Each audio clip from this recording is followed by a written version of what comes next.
Hello and welcome to this look inside issue 24 of UKE magazine, the UK's printed magazine for ukulele players. If you like the look of the content, you can pick up this copy or subscribe to the magazine at worldofukes.co.uk. Each issue, after a welcome from me, there's a roundup of news stories from around the ukulele world. The cover star this issue is Hawaiian artist Jake SHIMABUKURO, who returns to UKE magazine to talk about how he found success with the ukulele, to offer advice to his fellow ukulele players, and to discuss how he's taken his place on MasterClass, the online learning platform, alongside giants of the music, entertainment and business communities. In each magazine there's a competition. In this case the giveaway is for a Tanglewood Electro Concert Uke. I try hard to make sure the contents are in tune with what readers want to see, so in this case the competition is linked to an online survey asking for feedback on ideas for the future of the magazine. If one modern day ukulele legend in Jake wasn't enough, there's also a feature from Canadian musician and educator James Hill discussing all of his numerous projects, including his $1 ukulele course, teacher toolkit and his free uke meditation video series Peace Like an Ukulele. We also speak to Glasgow-based award-winning folk singer-songwriter Claire Hastings about bridging the folk and ukulele worlds. If you've not come across her before, do check out her music on YouTube. It's really quite enchanting.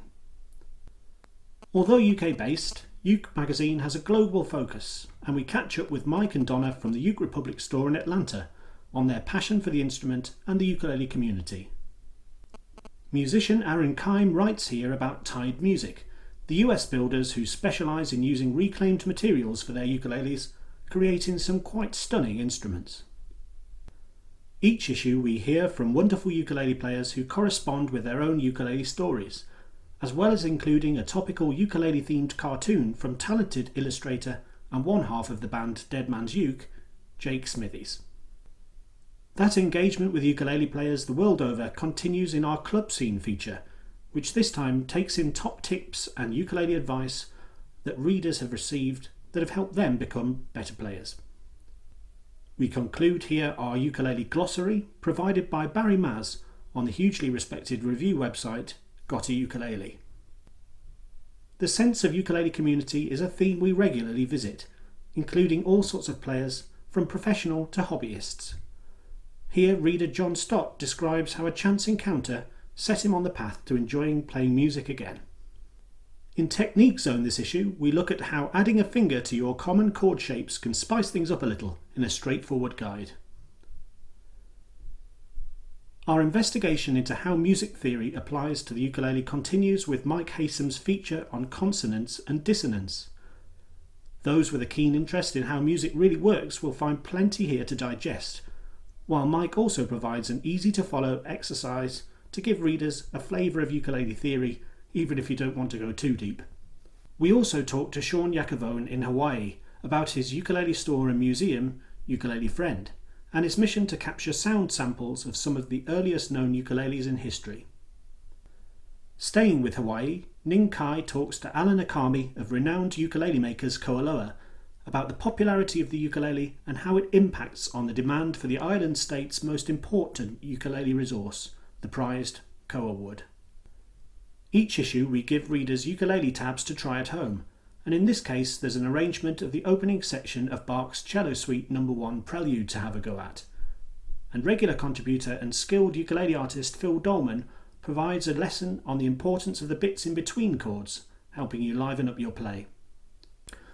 Our regular ukulele reviews feature returns to look at the new Flight Pathfinder solid body electro tenor ukulele, the solid cedar top Zedro ukulele, the Uluru Hoahana baritone, and the Kanilea Monaco mango tenor ukulele. Continuing on the ukulele gear theme, Steve Vernals looks at a battery-powered amp and multi-effects pedal combination, showing that experimenting with amplification and effects is nothing to be afraid of. Musician Mark Gallagher here provides his list of 10 songs every ukulele player should know, discussing songs that would improve your repertoire and the reasons why, like songs that teach you different rhythms or those that allow you to experiment with changing key. Colorado-based Australian luthier Bo Hannam is the subject of our luthier spotlight in issue 24, talking about his building process and the influence various woods, finishes and materials have on the instrument's sound.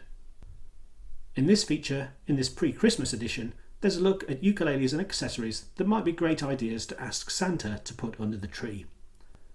We conclude with artist Elizabeth Pfeiffer for the final word, looking at the impact that COVID-19 has had on musicians, with a reminder that live performances will return. Like any magazine, there are some adverts too, but these are only allowed into the publication if they're products I'd happily recommend, from companies with great reputations for what they do, like Risa, Ohana, Kala, Flight, distributor Stones Music, Anui Nui, Southern Ukulele Store, and perhaps unsurprisingly, my own World of Uke store. Uke magazine began in 2015 and has been a continually improving resource for ukulele players ever since. If you'd like to read a copy, you can order the print edition at worldofukes.co.uk, or for the digital version, download the Uke magazine app on your Apple or Android device.